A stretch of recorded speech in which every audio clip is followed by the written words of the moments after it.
Yep, that's me. You're probably wondering how I ended up in this situation. Yes, ja, julle. Soos julle kan sien, ons is vandag hier by Four Sheep aan die hart van die Karoo, Beaufort Wes.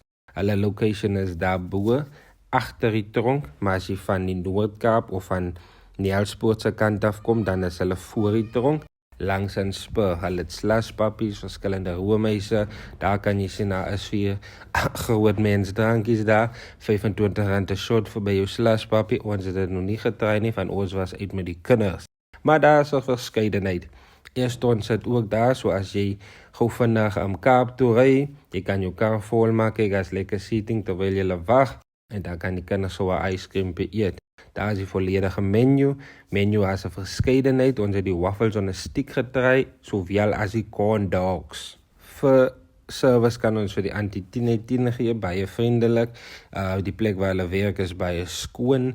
Daar is die menu, jy kan net pos vir die menu en so lyk die corn dogs lekker wors in die middel met 'n corn dog mix. Was baie lekker vir R45 vir die 2, het nou kan die special wat aan, en daar is die waffles on a stick, wat jy kan verskillende toppings kry saam met die roomys en daar vat ek op.